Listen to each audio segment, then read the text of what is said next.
we are back. Hello again, episode 104 of the Horror Guys. Two guys into horror. I'm Kevin. I'm Brian. And as usual, we will bring you 4 full-length horror movies and 1 really good short. And, well, what do we got this week? We got The House on Haunted Hill from 1959. Not the new one, the older A one. Vincent Price film. The original. Yeah. And we got some Phantasm. One of my favorites, 1979. Yeah. A short film called Room Tone, that's brand new.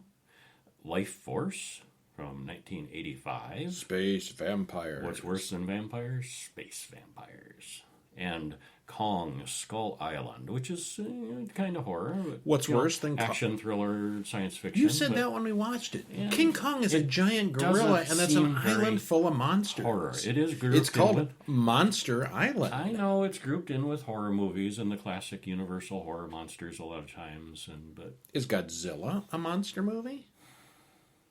By that rating? Science fiction. I don't know. I always thought of those more as science fiction. Well, because they explain Godzilla with science, but I mean yes, Frankenstein is science fiction too by that yardstick. Yeah. It's a gray area, I think. A lot of science fiction bleeds over into horror. I think this one has less bleed. I don't think King Kong has ever really been into the science fiction side of things so much. Yeah, this one just yeah. And King Kong's a giant gorilla. How's that any different from the giant praying mantis we talked about a couple weeks ago? Because giant gorillas are real. That's true. Okay, yeah, all right. Yeah, okay. I keep forgetting that part. All right. Well, as usual, The Horror Guys is brought to you by the Horror Guys Guidebooks. We've got on horrorguys.com/books. You can pick up any of our fiction or nonfiction books. We've got the Universal Studios Shock Theater book. We got the Horror Guys Guide to the Son of Shock book.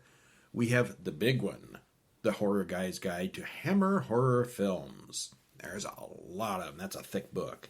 And of course, we got this Tales to Make You Shiver, Volume 1 and Volume 2. And then we've got some of our older fiction. We've got Jess and the Monsters. If you're a fan of Supernatural, if you're a fan of Kolchak the Night Stalker, well, it's sort of like that. Only, fiction. You have to check it out. Yeah. Just the Monsters, Season 1. All right, so on to this week's movies. We've got The House on Haunted Hill. And it's actually not the house. It's just House on Haunted Hill. There's no the. They couldn't afford the. There might be more than one house on Haunted Hill. Oh, yeah. Uh-huh. Actually, they never mentioned Haunted Hill in the movie at all. It's just not the name of the place. It's just the name of the movie. It's a house. There's a house. There is a house. It's a big house. Yeah. There is a haunting. Mm-hmm. I don't know if there's even a hill, though. Vincent Price is a really rich guy who's living there. Yeah. Based on what? Disney? Probably. Yeah, I think so. Uh-huh. Directed by William Castle, written by Rob White, stars Vincent Price, Carol Omart, Richard Long. Look at that, I can pronounce all the names this week. Yay! Runtime, hour and 15 minutes. And there's a YouTube link if you want to watch it on YouTube. This is a freebie. This is a freebie. I guess it's out of copyright for some reason. Yeah. All right. Did you like it? Yeah, it was pretty darn good. It's a little tame by today's standards. A little tame, a little dated, but overall, thumbs up. Yeah. 1959, it is black and white. It's still very good, though. All right. So, what'd you think of that beginning? This was the inspiration for, those Halloween records that were sound effects, and screams and rattling chains werewolf and everything. sounds. Yeah, this was the inspiration for those. That's kind of how the movie starts. The film starts black screen. With a black screen and lots of screaming. Probably if it were shown in a dark theater, it'd lead to a good jump or two. Yeah, there's nothing on the screen. Just, out of the black, you get yeah, you'd jump. You wouldn't be expecting that in the theater. Maybe you would after a couple of coming attractions. Yeah, and you might. Yeah, 3 beer commercials, Mountain Dew, and a couple of car ads the way they do it now. Mm-hmm. Back then, probably not so much. It was different back then. Yeah. So this squirrely little guy comes on screen. He says his name is Watson Pritchard. And he explains that 7 people have been murdered in his house. He doesn't own it anymore. Yeah, I think he does. Oh, he still owns it. Oh, that's Vincent right. Price He was renting it. Uh-huh. Yes, that's right. Rich guy renting it. Yeah. Yeah. Well, he fades out, and Frederick Loren comes in, explaining that he rented the house so his wife Annabelle can give a haunted house party. If you could stay in the house for 12 hours, he'll give us each, and we're included, I guess, in this, he'll give us each $10,000, which we looked up, and that's worth about $90,000 today. I'd do that. Well, you always see those ads on Facebook. Would you stay here for $100,000? Yeah, I usually would. Yeah. Usually it's something stupid like a cabin in the woods with no internet for a week. Yeah, I think I could handle that. I'd pay money to stay there. But yeah, $90,000 to spend the one night in his haunted house. Just for laughs, Loren has the guests arrive in hearses.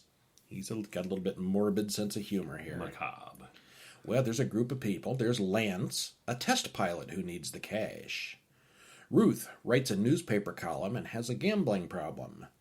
Watson Pritchard, he comes because he needs the money. He's the one who owns the house. They have something in common. They all need the money. Yeah. They all want the money. David is a psychiatrist working on the question of hysteria. Needs his money for research. Nora is one of Frederick's employees, and she needs the money. Just some random office girl. Credits roll. All right, so we got this cast of characters. The guests all talk about Frederick because he's not around right now, and none of them have actually met him. See, already I'm thinking maybe he's going to have a double come in or an impersonator or something. A chandelier nearly falls on Nora, and Frederick watches from above and smiles. Frederick and Annabelle quibble about the party, and he clearly likes to manipulate people. He doesn't trust that she didn't poison the champagne. He mentions that she's tried it before. He wants a divorce, but she won't allow it. Yeah, great marriage they got. It's back in the days when both sides had to consent. And they hate each other. Yeah. They hate each other, but she's not going to quit because she likes the money. Yeah. Watson pulls a knife and explains that the dead people's heads were never found. Yeah, Watson's a barrel of laughs here with the, that was Elisha Cook. Doomsayer from the get-go. Yeah. We're all going to die! We're all going to die. Yeah. I mean, just in random points, he would pop up and say, hey, you want to hear something creepy? We're all, we're all going to die, Yeah, he'd be the last person you'd invite to a fun party. He's kind of a downer. Yeah. But he keeps throwing in little bits of history of what happened that, how he was the survivor and, things that happened in the house. And clearly the house does have a history where deaths happened there. Yeah, the deaths are real. The deaths are real, but, Well, there's supposed to be 2 loose heads floating around in the house somewhere. Yeah, They never found them. They never found them after all this, yeah. Watson warns Frederick to call off the party. The 2 caretakers will leave at midnight and lock them all inside. There's no phone or electricity. There's also no windows in this house, and the doors are steel. Once they get locked in, There's only one door. Yeah. Seems like that wouldn't fly today. Mm-mm. Watson walks them through the house and explains where each murder took place. He shows them a big vat of acid in the basement where one man tried to dispose of his wife's body. He throws in a conveniently placed dead rat, and they watch it bubble and dissolve. Because every basement needs a big pit of acid, I could find a use for it. At least there's a trap door covering it, so it's not open all the time. You're not going to stumble. It's not open all the time. Yeah. When Nora's left alone in the basement and all the lights go out, she soon sees one of the ghosts, an old woman. Someone knocks out Lance the pilot, and Nora sees the ghost again when they go back down there to look for secret doors. Lance laughs at her, which just makes her mad. Annabelle finally joins the party, and she's mean and creepy to the guests as well. Remember, this was her idea. She's very interested in what went on between Lance and Nora in the basement. She explains to Lance that her husband is planning something nefarious. That's a word you don't get used very much. He has big money and can get away with anything. His first 3 wives either disappeared or died. As midnight approaches, Nora finds a head in her bedroom. Found one of them. So that's where it went. We get to meet the caretaker and his blind wife, who turns out to be the old lady Nora saw in the basement. So, are there really ghosts? Yeah. Was the old lady skateboarding in the basement? Oh, that was being weird, though. Yeah, she was being weird. Yeah, but not a ghost, just a weird blind old lady. Yeah, who glides and freezes and that's a weird old lady. Yeah. Are there really ghosts? Well, it was the caretaker that she saw. Nora decides not to stay, but it's too late. They're all locked in now. Frederick gives each of the guests a loaded handgun in a little coffin-shaped box. Isn't he fun? Lance finds the head in his closet. He confronts Watson, who has a knife, and threatens to defend himself. As they argue, they hear a scream and find Annabelle hanging from a noose upstairs. David checks her pulse and pronounces her dead. "Suicide," says Frederick. "Was it really?" Watson says Annabelle has joined the ghosts now. One more. Frederick looks surprised when the others point out that he was the only one with motive for murder. Why would anybody kill her? Suicide? Yeah, all right. Murder? Wait, that must have been him. Nora watches a rope crawl in through her window like a snake, but then it changes its mind and goes back out again. She runs out of the room and finds Annabelle hanging there again, and then she sees a big hairy arm reaching for her from around the corner. Dr. David goes to see Annabelle's corpse, and he tells her that every detail was perfect. We've almost done it. What? It was a trick, and she's not really dead. She gets up and has him remove her from her hanging harness. These two have faked the whole thing. Their plan is to scare Nora into shooting Frederick. Which seems like a stretch. Why would she shoot someone else? Why Frederick? Kind of a stretch. Nora does in fact shoot Frederick in the basement. Shot him right in the basement. Then David opens the acid pit. Nothing is more painful than getting shot in the basement. It's one of the most painful places to get shot. It would be, yes. Then David opens up the acid pit, and then all the lights go out. Annabelle comes downstairs, and the doors start to open and close by themselves. She watches a skeleton rise up out of the acid and come towards her. It speaks to her in Frederick's voice, and she ends up falling into the acid pit. Oops. We then see Frederick reel in the puppet skeleton.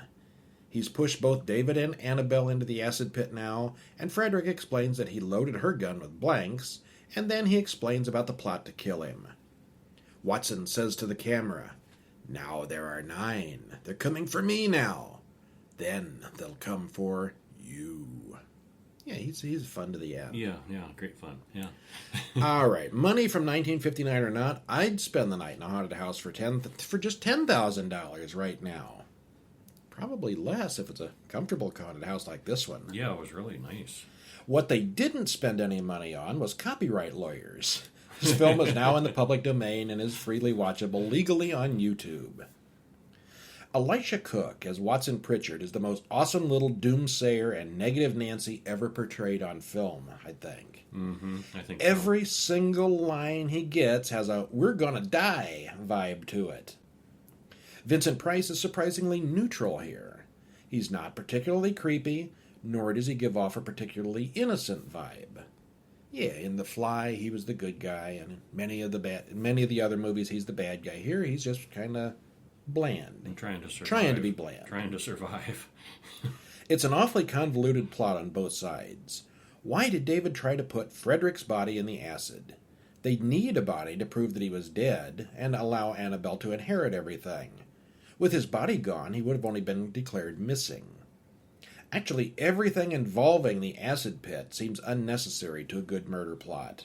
But it did make the movie far more interesting. Yeah, it did. And who doesn't wish they had a nice pool of acid hidden away somewhere? Yeah, he kept putting the dead bodies in the acid pit, but he needed those to prove death for insurance or whatever reasons. Right. There's no He body. needed her body to prove the insurance. She needed his body to inherit. So the acid would have destroyed all the evidence, and yeah, that's just a really dumb would plan. have really slowed down the process. Yeah. All right. So speaking of the process, when you die, you go to the funeral home. No, you don't. You come to us. Which brings us to 1979's film Phantasm. And we said before, this year we're going to try to cover a lot more of our favorite films, and this is way up high on both of our lists. And we were talking just before the show about what poor production values and kind of crappily made movie this is. But it's still one of the best ones going. It still holds up, and it's still really enjoyable. Yeah, it is. And I and they spent $3.80 on it at least. It was a bit low budget. But it's very, very good. We both strongly recommend it. This one and the second one. I like the second one quite a bit less. Oh, I liked the second one a lot, too. Yeah. All right. Well, we'll do the second one. First one was my fave. Yeah. All right. The Tall Man. I think this is one of those series that as you go down to like film 5 or 6 or whatever the current one is, they get worse. Degrade. Yeah. I think in sequential order they degrade. And I've seen them all. And you get the movies like the Hellraiser series where they have their ups and downs. There are are some good ones and some bad ones. There's an up and down. Yeah, this is a steady decline, I think. Yeah, I think so. First one is best. Yeah. All right. Written and directed by Don Coscarelli. Stars A. Michael Baldwin, Bill Thornberry, and Reggie Bannister. 1 hour, 29 minutes. And we already just said we both like it. Yes, big thumbs up. What, you want me to read it? You want to read it? Oh, okay. Well, we open on a funeral home with a young couple making out in the cemetery. It's Tommy and his girlfriend having a really good time, which they do a lot in this town. Yeah, in the cemeteries. That seems to be a thing to do. And she pulls out a knife and stabs him to death. What? Yeah. Well, later at the Morningside Cemetery, Jody and Reggie come to Tommy's funeral. They were both buddies of Tommy. And Jody goes inside the mausoleum to visit someone, and he hears something scrabbling inside the walls. Maybe that's probably just rats or something. Yeah. And meanwhile, Mike, Jody's little brother, rides his motorcycle through the cemetery like a hoodlum. Yeah. Just tearing through the cemetery. And he sees what looks like a Jawa run behind a headstone. Yeah, these little dwarf creatures were very reminiscent of Jawas. So biggie. Yeah, less cute and friendly. Yeah, a lot less. A lot more deadly. Yeah. And the Jawa thing is making the same sound that Jody heard inside, so it wasn't rats. Well, Jody runs into the creepiest mortician of all time, and we are introduced to the Tall Man, one of the horror icons, played by Angus Scrimm, and he's creepy. Yeah, he is. Yeah, and they gave him platform shoes, I read, to make him even taller. He's a tall guy, but they really boosted him up, too. And, yeah. And at the end of that's where we learn that Mike and Jody and Mike are brothers. And their parents are dead. It's just the two of them. Well, the funeral ends, and everybody has gone, and Mike's watching through binoculars, and he sees the Tall Man lift the casket into the hearse all by himself. Usually there's like 6 pallbearers for a reason. And it's not easy even with 6 pallbearers. Yeah. Those things weigh a ton. And he does it all by himself. So something's not right there. Yeah. Well, Mike goes to see his friend's grandmother, who is a blind gypsy. And the friend is kind of gypsy, new agey. It's a weird group. It's a weird couple, yeah. And he wants to talk to her about Jody, who is leaving. And Jody is concerned that Mike knows he's going to leave him behind, which, Mike's not old enough to... They were a little vague on that, like what... like Jody's just going to leave and Mike's going to do what? Well, Jody swore up and down he wasn't going anywhere. Yeah. And Mike was just paranoid about it. Yeah, Mike was paranoid. His parents, I think there's a lot going on here with themes of loss and abandonment because his parents are dead and left him alone. Yeah. He's afraid Jody's going to, and we come back to that later. Yeah. But Grandma, who's a mystic psychic who speaks through the granddaughter, it's just a weird scene. Yeah, it is. Yeah.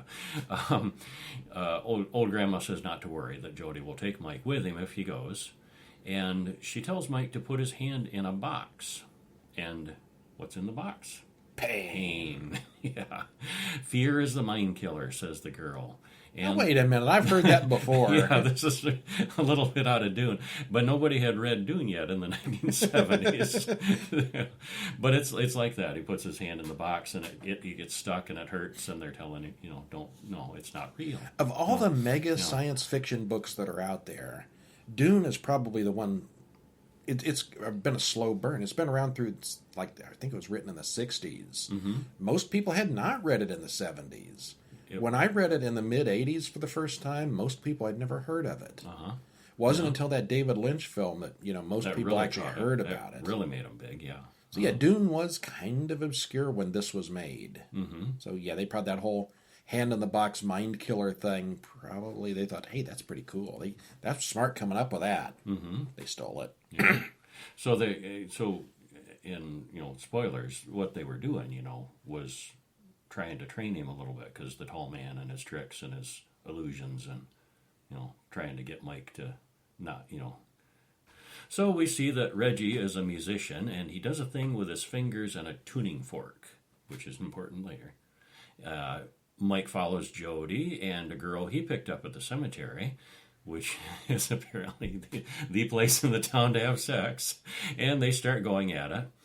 Mike hears growling from the bushes, and he goes screaming through the cemetery, and Jody goes after him. It was little and brown and close to the ground, he explains. It's an awesome line. And Jody thinks Mike has an overactive imagination. When Jody returns to the girl, she's vanished. Did you ever have sex in a cemetery? No.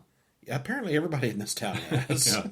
So anyway, I think Jody dodged the bullet. That was one of the tall man's agents, or the tall man himself in disguise, because he can do that. They get lucky a few times here. Yeah. Well, Mike has a dream of the tall man and the little brown people that night. And the next day, he sees the tall man in town, and the tall man sees him as well, and it's a creepy little connection there. And that night, the little guys come after Mike. And Jody, and the politically incorrect. Are you sure it wasn't that retarded kid Timmy down the street? Timmy! Yeah, the 70s were a different time. You could use the R word. Yeah. Well, later that night, Mike breaks into the mortuary's basement. He hides in a coffin so the caretaker won't see him. There's human agents that are working with the tall man. The tall man is the mortician. This is a different guy who is just the caretaker. Yeah. Well, he explained, Mike gets out and explores the mortuary and hears that growling again, and he sees the metal balls zooming around through the air. Well, the caretaker grabs him, but one of the most memorable scenes, the ball sprouts spikes and, does a beeline attack for Mike, who ducks, and it gets the caretaker right in the forehead. Yeah. So the balls are, fast and deadly, but they're not very accurate. I think they can't make maybe sudden changes to their trajectory. Yeah. Just get in front of the bad guy and duck. Yeah. Well, the tall man approaches, and Mike, is in trouble with him, and Mike slams his hand in the door. Tall man's fingers get slammed in the door, and they're still moving. Mike takes one home with him with pinches his fingers off in the blood, door and pockets it. Yeah, it's not even red blood. Well, the next morning, he shows Jody the still moving finger, and it's hard to doubt that part of the story when the evidence is right there. But he opened the box later, and the finger is turned into a really big bug that attacks him. And there's this hilarious scene where they they fight this giant bug and ends up in the garbage disposal finally. Reggie comes in just in time to see the giant bug, and he joins the last part of the battle. Yeah, at that point they have to explain it all to him. Yeah, and of course he's a little skeptical. Yeah. But anyway, so Jody goes out to check out the mausoleum, and he's attacked by one of the little people, which he shoots repeatedly because he brought a gun. And they are chased in a hearse driven by one of the dwarves, and that dwarf turns out to be Tommy, who has somehow been shrunk. They put his body in the back of Reggie's ice cream truck, conveniently. And why are they taking bodies and crushing them down to half size and making them into dwarfs? Because that's what we do. And what about Mike and Jody's parents? They were up there, too, in that cemetery. Yeah, is it everybody or just certain people? Yeah. How long has this been going on? Yeah. So Reggie drops Mike off at Sally's place to stay. She runs an antique store, and she has an old photo of the tall man from very long ago. Reggie, who for some reason plays the ice cream truck music in the middle of the night, hears the creature in the back come back to life, and it's thumping around trying to get out. And then Mike sees the truck on its side in the road, but Reggie is nowhere to be found. And there's a dwarf attack and a double dose of screaming, and hilarity ensues. Jody wants to keep Mike safe, so he locks him in his bedroom, and Mike has this weird MacGyver esque sequence where he rigs a shotgun shell to with a a hammer. thumbtack and a hammer and blows a hole in the door where he can reach through and unlock the door. You think that would work? It might. I don't know. It might work. Or he could have just pulled the door and, yanked the screwdriver out of the door that was jamming the door shut. There's that, yeah. Yeah. The whole thing was unneeded, but Yeah. But I bet it could work. Could work. Could go off. Good in way your to hand. lose an arm, Good, too. Yeah, it could go off in your hand, too, while you're, it could go wrong. Yeah. So, everybody heads to the mausoleum, and the tall man has been waiting for Mike. Mike shoots the hearse's tire, and the car explodes with the tall man inside. Never going to see him again. Never going to see the tall man again, yeah. So, and then in the meantime, Jody has opened the tomb of his parents, and they aren't inside. Oops. And the ball comes for Mike, but Judy shoots it in midair with shotgun, blam. And they meet up with Reggie, who was only hiding, and he rescued some of the missing girls from town. One of them was the psychic grandmother daughter who had gone there, so they open a door, and behind it they find dozens of little barrels and a pair of vibrating silver rods. And the barrels each contain a dwarf. Mike finds that going between the rods takes him to a strange world where dwarves are crossing the desert. He seems moving really slow, too. Yeah. He keeps going through there, and the line hasn't moved. It's either an interdimensional or interplanetary portal. So here we have the science fiction touch of it. And they have to crush them because of the gravity and the heat. Back to the Jawa's homeworld of Tatooine. They're making slave labor. Yeah, they're little mini slaves. Mm-hmm, yeah. And Reggie remembers the tuning fork trick, touches both ends of the vibrating rod, which turns the vibrating rods are like pillars, and that cranks it up to 11 and starts sucking everything into the portal. Yeah, those little barrels go flying. Yeah, and everything. I mean, even outside, it starts a huge wind. The trees are waving. And so everyone runs away from the mortuary as the sound from inside intensifies and the wind picks up. It's sucking in everything. Reggie finds a girl outside, but she stabs him to death. What? Yeah. Who's she? Yeah. What? Well, she was the stabber girl from before. She's the one that stabbed him. Okay. One of the either the tall man or one of his agents. No. The girl then turns into the tall man. Oh yeah, Disguise, it was her. Yes. Yeah. Mm-hmm. And he isn't dead after all. And Mike and Jody drive away as the whole mausoleum glows and vanishes. Sort of implodes. Yeah. Well, Jody has a plan to drop the tall man down a mine shaft and bury him forever. And while he's working on that, the tall man chases Mike around the house. Mike learns that he has to confront his fears.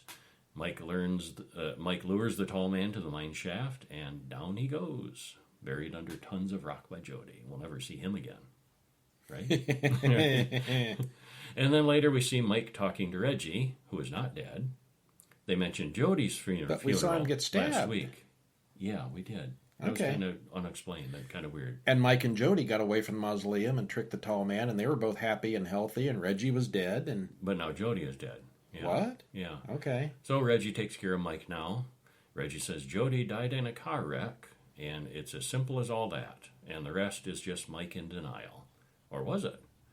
Well, the tall man appears, pulls Mike through a mirror to the other side.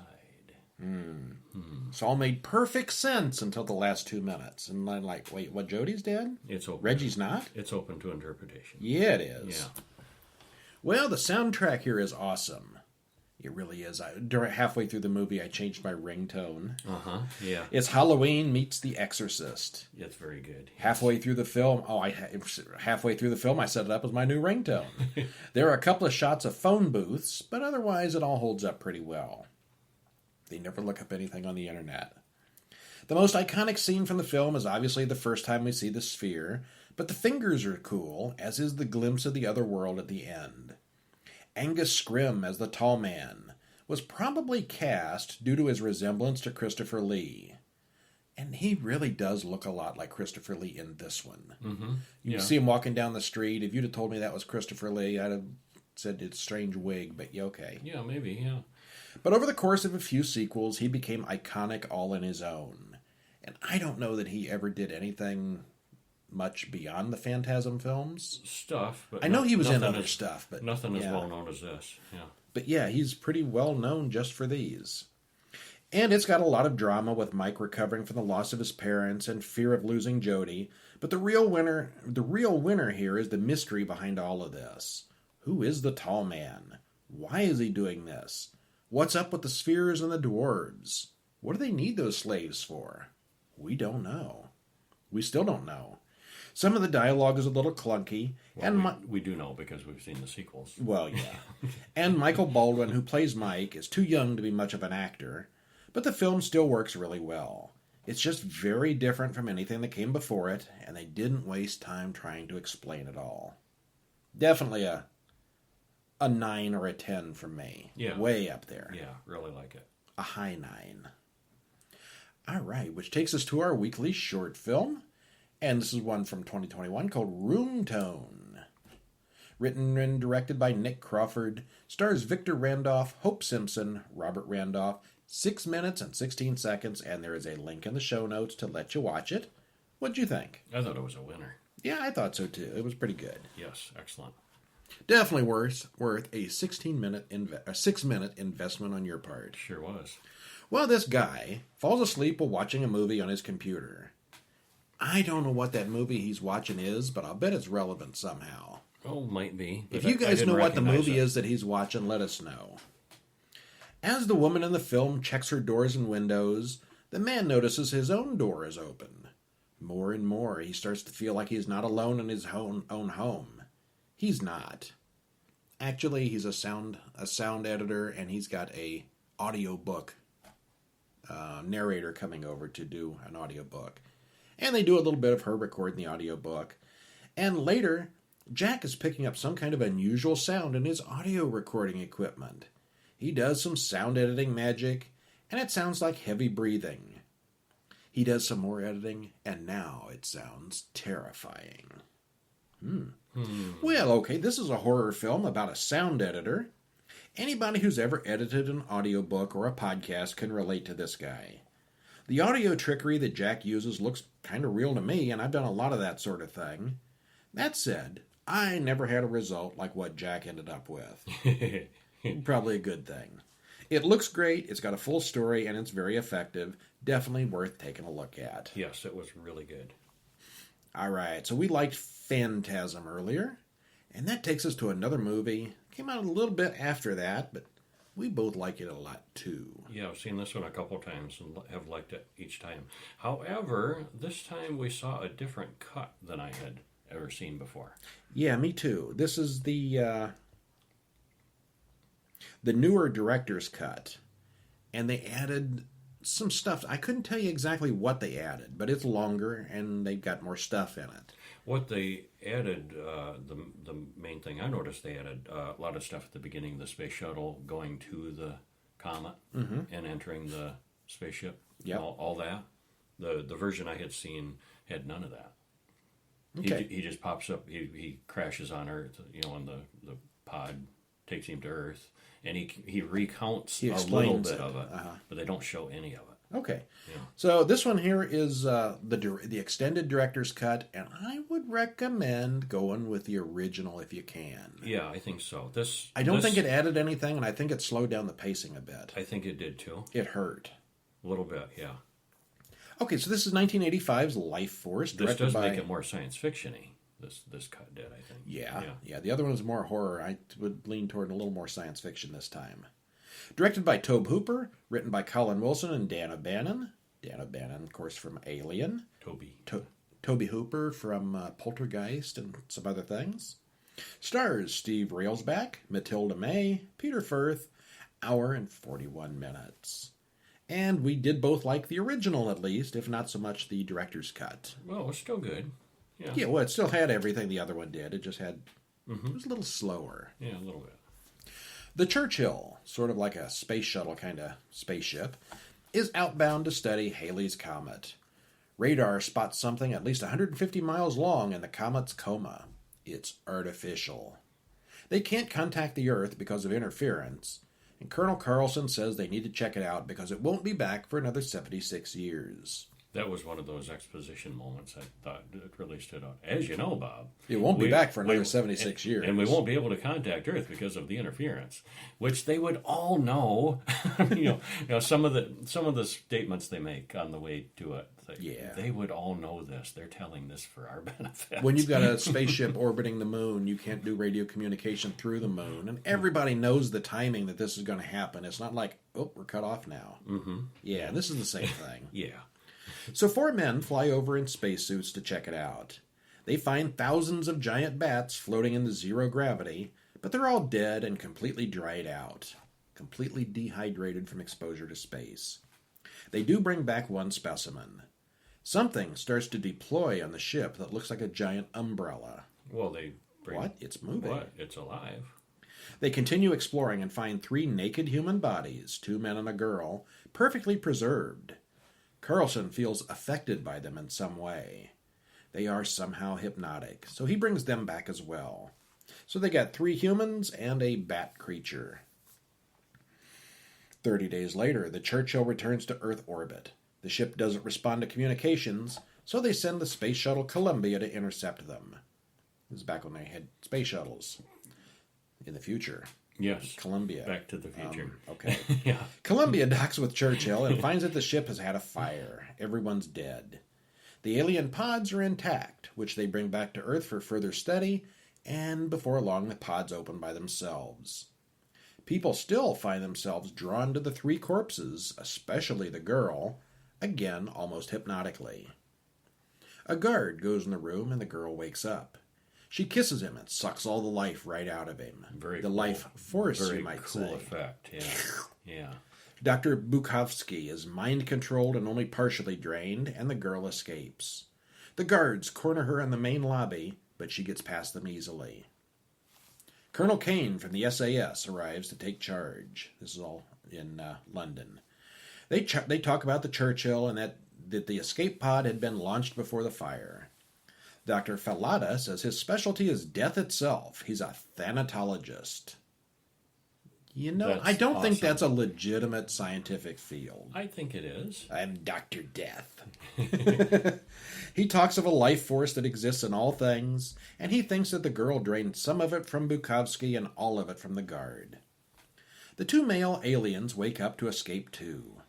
The guards shoot them repeatedly with such heavy machine gun fire that they're blown to bits. A doctor begins an autopsy on the dead guard, who sits up like a zombie. It hypnotizes the doctor and sucks his life out, which restores him to health again. The formerly dead guard freaks out, and they lock him in a cell. Huh. So it's contagious. It is. Just like vampirism. Zombies. Yeah, sort of. Zombies, vampires, kind of related here. They get a call. The girl killed someone in the park and stole her clothes. She doesn't stand out quite so much anymore. Well, I don't think it's really zombies necessarily, because they are still themselves when they draw life force, but they have an insatiable hunger for more life force. Yeah, vampires that get out of control. Yeah, definitely more vampire than zombie. They're normal and intelligent initially. After 2 hours, the formerly dead guard in the cell starts screaming and then shrivels into dust. It's not a permanent resuscitation. They need more. They need more energy to keep going. The doctor who was attacked has a similar fate. The girl from the park as well. They get a call from Texas. The Churchill's escape pod has landed on Earth. Inside they find Colonel Carlson, and he explains what happened in the comet and on the ship. The crew began to die on the trip home one by one, drained of life like the others. He set the fire on board the ship, hoping everything would die and not make it to Earth. He's not very good at this. Well, reasonable. Fail. How hard could it be to blow up your own ship in space with a fire?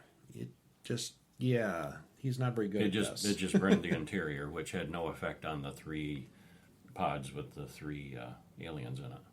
Yeah, I bet if anybody on a real space shuttle wanted to destroy the ship, they could do it real easy. All they got to do is open a door. Completely destroy it. Yeah. Well, anyway, he ejected himself in the pod, and he still seems to be telepathically connected to the girl. The alien ship breaks off from Halley's Comet and starts heading toward Earth. It'll arrive at Earth in 2 days. Carlson has an erotic dream about the girl, but it wasn't just a dream. Falada wants to hypnotize Carlson. Carlson connects to her mind and explains that the girl has switched bodies and wants to find a man to draw away just a little energy from him. Just to keep herself going. Yeah. Yeah. Not to draw attention to herself again. She's trying to be stealthy now. Yes. The girl is heading to the Thurlstone Hospital for the criminally insane. They meet Dr. Armstrong, who runs the place. Carlson and Kane track down the girl the alien had been in, but she's gone now. They go to question one of the mental patients, but Carlson and Kane grab Armstrong instead. It seems he's the one who's really possessed by the alien girl. Patrick Stewart, by the way. First role I ever remember seeing him in. Yeah. They sedate him and he goes berserk. After some questioning, the vampire girl breaks loose from Armstrong. Kane thinks maybe they didn't find all her victims and the vampirism is still spreading, so they head back to the Space Center. Falada calls and explains that the two males didn't really die. They can jump from body to body, but Falada killed one of them with leaded iron. With a sword. Yeah. Yeah, an ancient sword. From last time Halley's Comet came. Carlson comes clean about what really happened on the Churchill. It was he who caused all the trouble. Meanwhile, the BBC reports that thousands are rampaging through the streets of London. All hell has broken loose with vampire energy zombies everywhere. Kane and Carlson go to see the Prime Minister, but he's already been infected. Martial law has been declared, and the military takes over. All the Lifeforce in London is floating up to the spaceship, which is collecting souls. Yeah, it's kind of a neat scene. You got all this blue glowing energy zipping through London, shooting up into the spaceship above the city. Mm-hmm. The males are collecting energy and funneling it through the girl to get to the ship. Carlson runs off to be with the girl, and Kane chases after him. Kane goes to see Falada, who has become a vampire himself. Kane kills him and takes the iron sword. Meanwhile, Carlson tracks down the girl, who is laying in the basement of the cathedral. Kane kills the male vampire and sees its true form, that of a big bat. He continues on inside. Carlson ends up stabbing the girl and himself, ending the invasion. The alien ship heads back to Halley's Comet to set itself aside for the next trip. Autopilot, yeah. So, now, was she really dead, or was she just banished back to the... We don't know. Will they be back next time Halley's comes back? You got another 40-some years to wait for the sequel. Or just the ship, running on, automatic now, and it'll die out when the juice runs out again. Yeah. Don't know. And once again, aliens from another world target London for their shenanigans. Why is it always London? Just like Doctor Who. Doctor Who, it's always London. All those Hammer films, it's London. It's always, yeah. Uh-huh. It's never Kansas. In the beginning parallels Alien quite a bit.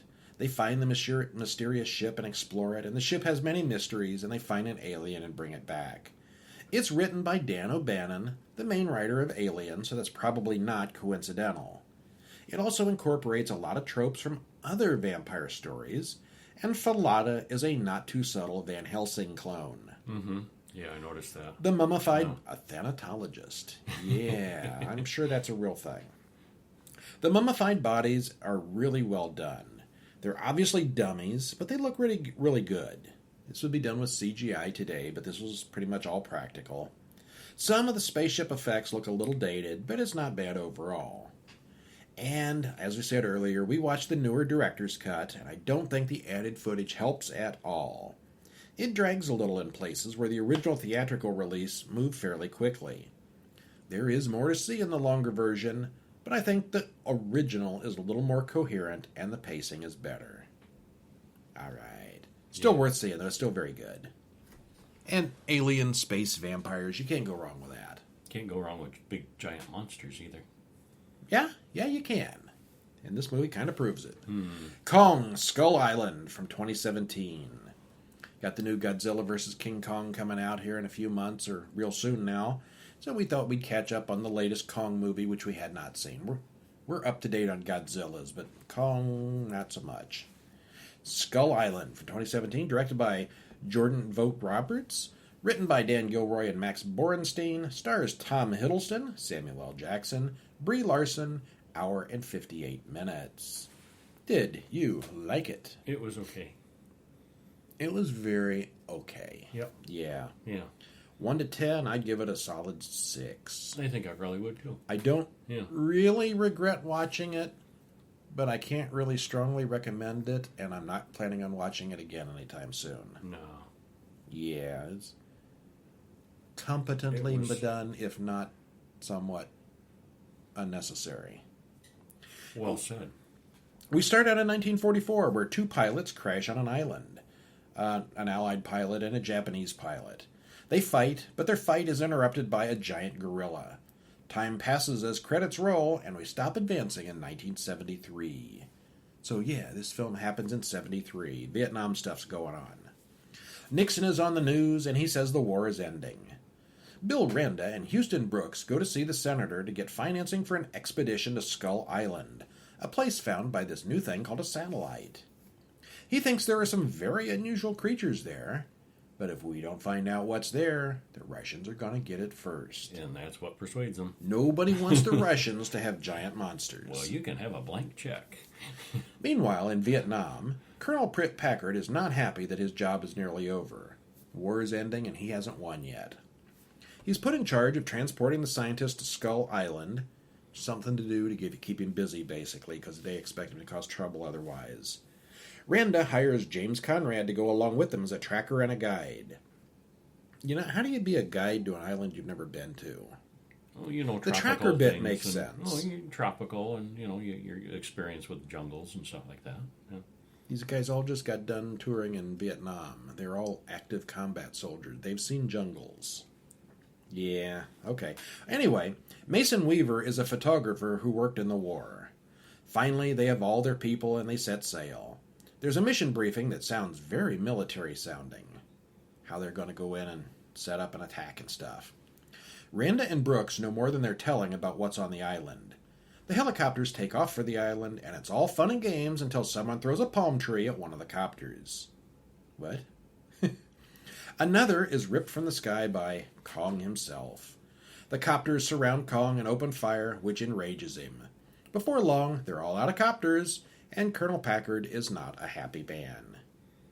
Kicked his butt by a big monkey. Yep, and he wants his revenge. Randa is with Packard and the soldiers, and he explains that he works for Monarch, an organization that hunts for these giant monsters. And that's straight out of the recent Godzilla movies.